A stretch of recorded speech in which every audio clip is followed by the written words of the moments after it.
There's a claim floating around that the best right-back in the world is utterly useless at defending. But hold on a minute, something just doesn't add up. How can a defender, who on paper struggles to mark opponents, be earning praise from someone like Cafu? I mean, Cafu himself is no slouch when it comes to defensive play, and yet he's complimenting this player. It reminds me of how the same was said about Roberto Carlos, and even about Cafu at one point. Now, consider Trent Alexander-Arnold. For some reason, he seems to be adored even more than his own country, while players like Walker, Trippier, and Reece James get all the hype over him. I've seen fans compare him unfavorably to someone like Mendy, evaluations that defy any logical standard. Remember, it's been 7 years since he debuted for England, and the most action Gareth Southgate ever allocated him was 6 minutes in a Euro quarter-final against Switzerland, even when he played midfield. In any other country, Trent would be first on the team sheet. Instead, critics waste time arguing that all he does is cross the ball. But it's far more than that.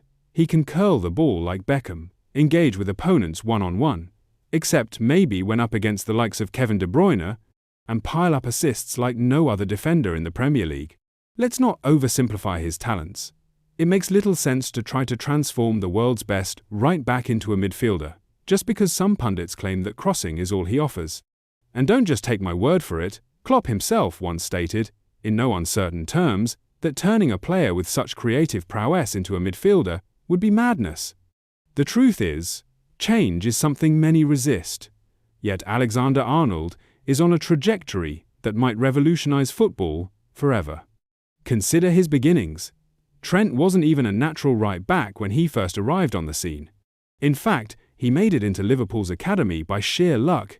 His teacher randomly picked his name for a summer camp the same year he watched his heroes drive by on an open-top bus after a Champions League victory.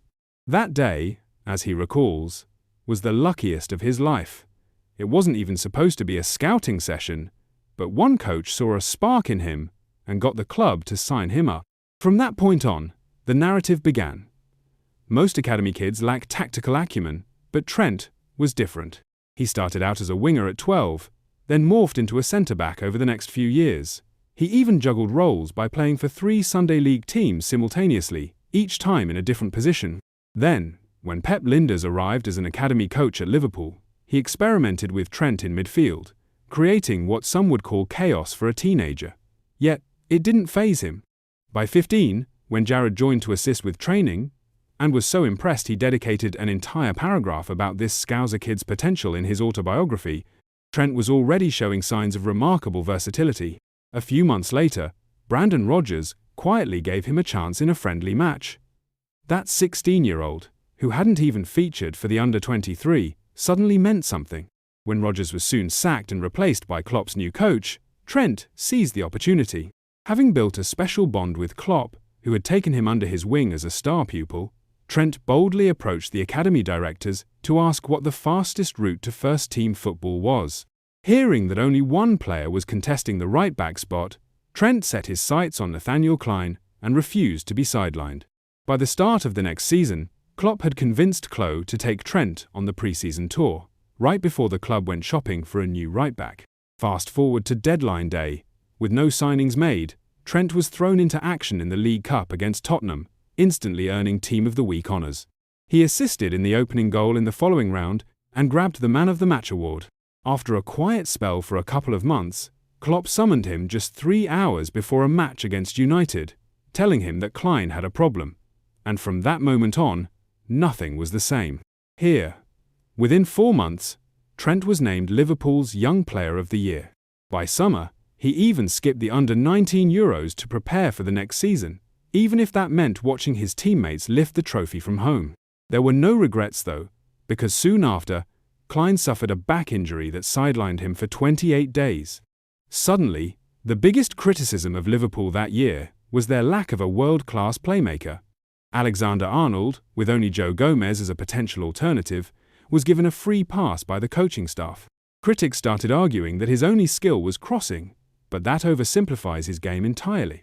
You've got a player who can bend the ball with the finesse of Beckham, who competes head-to-head with any attacker aside from, perhaps, Kevin De Bruyne, and who creates assists in a way that no defender in the Premier League has ever managed.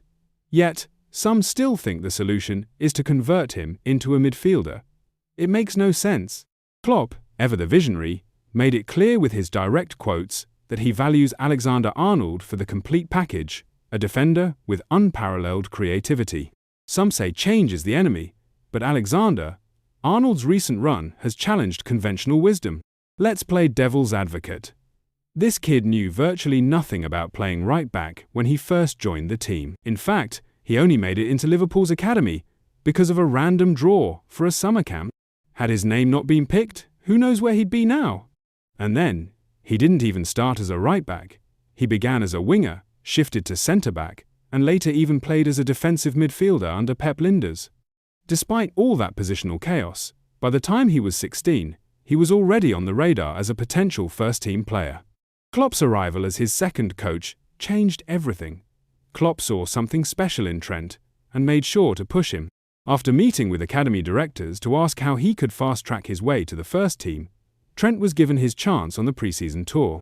Then, when the club decided not to sign anyone else on deadline day, Trent was thrown into the League Cup against Tottenham, where he immediately made the team of the week. In the following rounds, he not only assisted for the opening goal, but also earned man of the match accolades. When Klopp called him back just before a crucial match against United, telling him that Nathaniel Clyne was no longer adequate, Trent took that as his moment. 4 months later, he was already Liverpool's Young Player of the Year.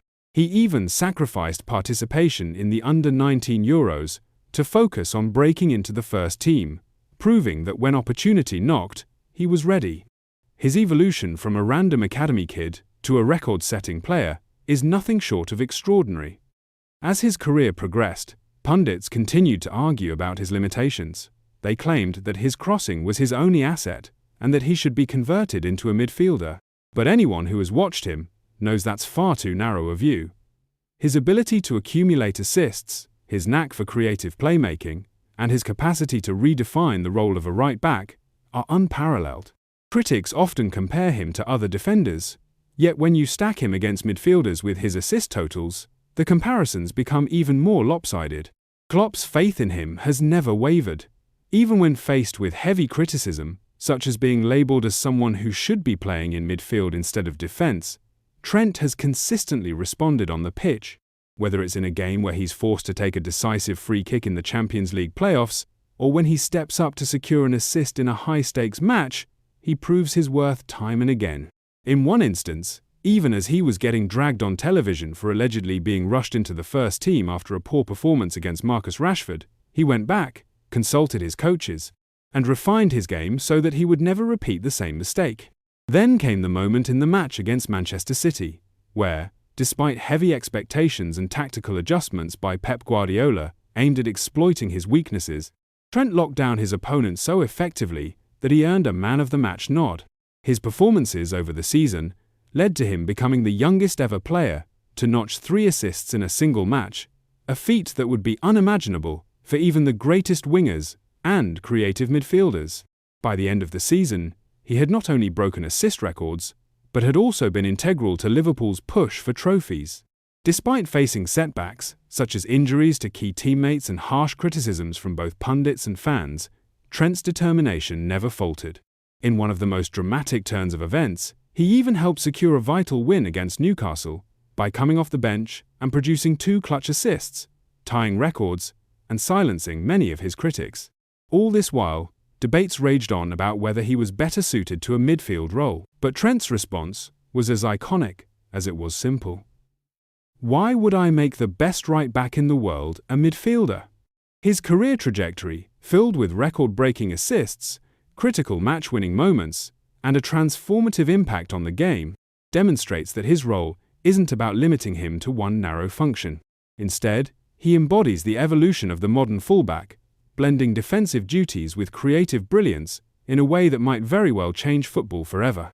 In retrospect, his journey from an uncertain academy recruit to a record-setting, world-class defender is a testament to his versatility, determination, and sheer talent.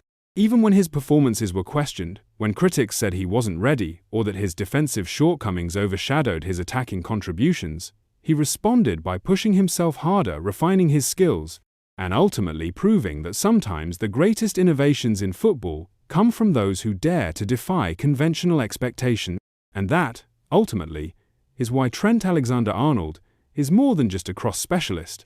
He's a revolutionary player whose contributions on the pitch continue to spark debate, challenge old-school thinking, and inspire a new generation of defenders who can create and contribute like never before.